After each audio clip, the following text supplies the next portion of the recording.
kita dengar dari pengalaman dan kesaksian mantan artis Maya Estianty yang dia sebenarnya dari Islam, tapi dia sudah menemukan ada benar-benar Tuhan di luar keyakinan dia yang pertama.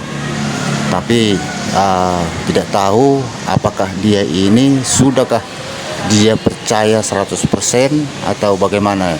Cuman kalau kita dengar daripada kesaksian dia, memang dia sudah mengarah kepada di luar daripada keyakinannya, karena Tuhan itu atau Bapa katanya dia sudah mulai merasakan dan hubungannya antara Bapak dengan anak. Begitu teman-teman, mari kita dengarkan dia punya pengalaman dan cerita dia di sini.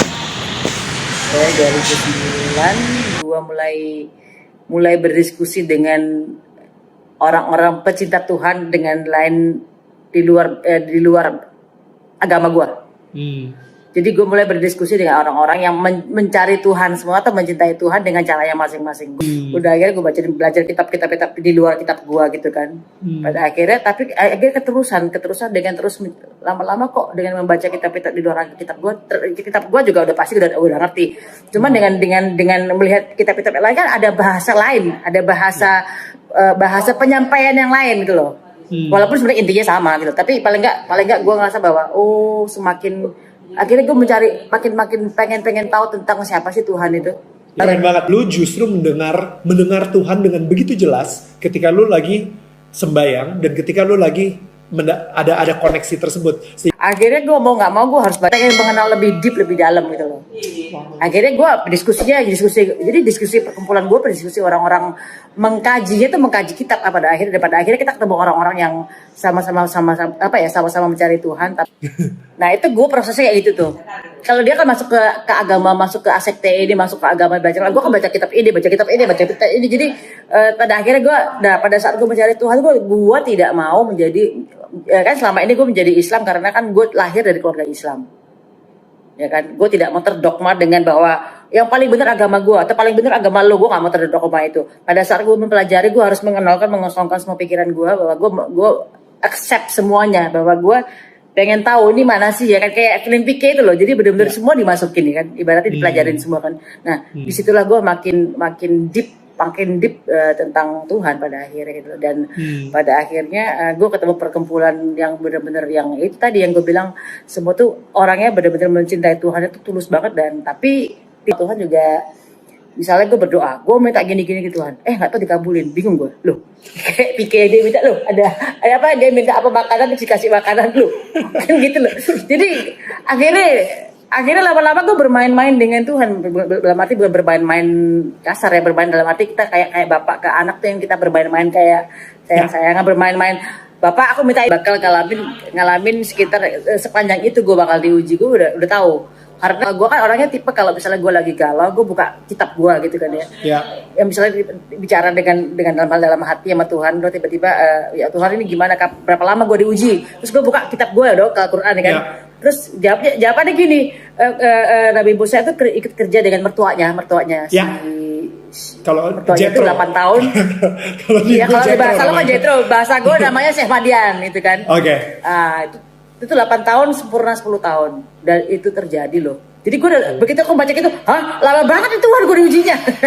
Gue gila, kayak lu divonis di penjara lu 8 tahun 10 tahun gitu kan stres lu gitu. Tapi dengan lu tahu bahwa lu tahu angkanya segitu, jadi paling nggak lu mempersiapkan bahwa ya udahlah, belum waktunya selesai nih, masih diuji terus, gak apa-apa, masih di sekolahin hidupan gitu loh. Awal-awal enggak, karena gila lama banget kayak lu divonis, lu masuk penjara 8 tahun, uji 8 tahun, sempurna 10 tahun. Buset, gue langsung lama banget gitu kan. Itu sih gila sih gitu. Cuman pada akhirnya disitulah gue tapi jadinya enak karena apa? Tahu nggak terlalu resah dengan kapan sih kok nggak selesai. Memang dalam 10 tahun ini 10 tahun tuh 8 tahun itu kebanyakan banyak drama banget, banyak nangisnya lah dibanding happy-nya. Makanya kenapa ada hashtag semakin tua semakin bahagia, itu adalah gua mengafirmasi terhadap kata-kata bahwa gue pengen itu kejadian dengan kata-kata bahwa semakin tua semakin bahagia. Karena 8 tahun gua sendiri tuh banyak gua sedih gitu loh. Ya, dan oke, sekarang kita mau ngomongin si hashtag semakin tua semakin bahagia itu ya. Maksudnya sekarang ini gue yakin banget pasti masih ada lah, kayak Hashtag semakin tua semakin bahagia tuh itu adalah doa gue, karena dulu gue sering sedih. Jadi gue doa gue pengen supaya semakin tua nanti gue semakin bahagia gitu. Dan itu begitu gue 10 tahun gue 10 tahun selesai gue cerai ya. Terus 10 tahun gue nikah kan sama Mas Irwan itu. Pas 10 tahun tuh. Jadi sempurnanya di 10 tahun ini ya udah. Oh wow, Gitu. itu ya berarti ya. Yang tadi angka Iya. 8 sampai 10 tahun itu 10 tahunnya itu pas nikah sama Mas Irwan. Wow. Persis. Angkanya gue udah tahu 8 tahun kan dia bilang pokoknya dia akan diuji 8 tahun. Sempurnanya 10 tahun gitu. Dan lu itu dapat dari Nabi ketika Musa. lu doa. Iya. Nabi Musa pokoknya di Al-Quran itu dibilang pokoknya dia akan kerja sama mertuanya itu 8 tahun, sempurna 10 tahun dibilang gitu. Ya. Berarti angka itu tuh yang langsung gue inget banget tuh gitu. Bener, Itu keren banget. kejadian Itu keren banget. Lu justru mendengar Tuhan dengan begitu jelas ketika lu lagi sembayang dan ketika lu lagi ada koneksi tersebut, sehingga akhirnya di hati lu dibilang 8 tahun ujiannya, 10 tahun disempurnakan, dan akhirnya kejadian. Dan ketika lu lagi yang tadi lu bilang 80% sedih, menangis-nangis dan lain-lain, menurut lu Tuhan saat itu lagi ada di mana? Lagi waktu gue pertama kali kena ujian ya, musuhan sama gue.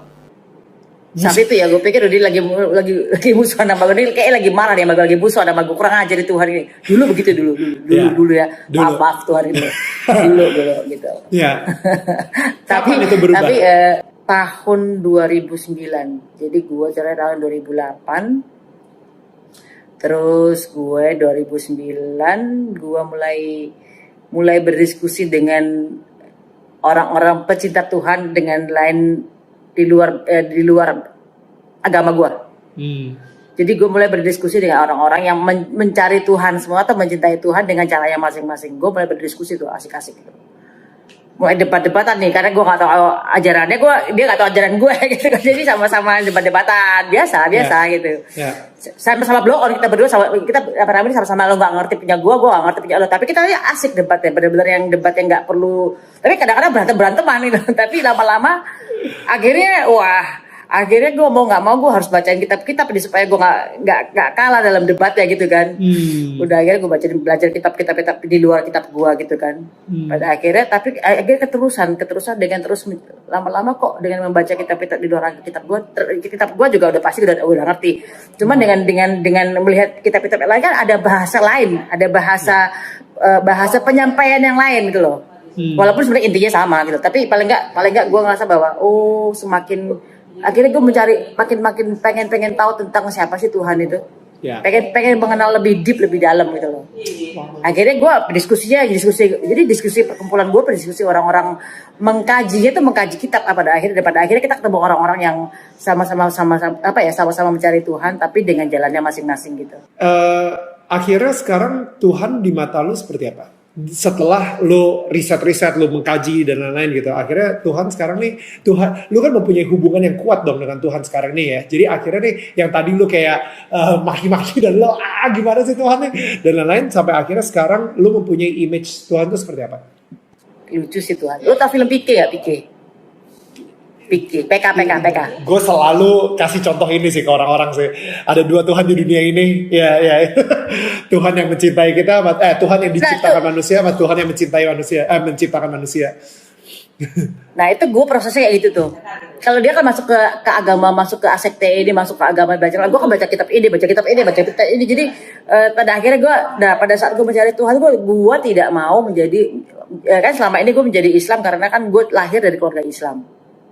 Ya kan, gue tidak mau terdogma dengan bahwa yang paling benar agama gue atau paling benar agama lo, gue gak mau terdogma itu. Pada saat gue mempelajari, gue harus mengosongkan semua pikiran gue bahwa gue accept semuanya, bahwa gue pengen tahu ini mana sih ya kan, kayak film PK itu loh. Jadi benar-benar semua dimasukin kan, ibaratnya dipelajarin semua kan. Nah disitulah gue makin deep tentang Tuhan pada akhirnya gitu. Dan pada akhirnya gue ketemu perkumpulan yang benar-benar yang itu tadi yang gue bilang, semua tuh orangnya benar-benar mencintai Tuhan itu tulus banget, dan tapi tidak mengganggu keyakinan kita masing-masing, tapi Tapi semuanya bener-bener kalau ngomongin Tuhan tuh mereka happy banget dan bener-bener kita ngomongin dan bener-bener yang jadi gimana ya? Jadi ya akhirnya gue gue tuh paling gak suka dipaksa untuk mencari Tuhan. Gue paling gak suka. Ayo lu harus gini.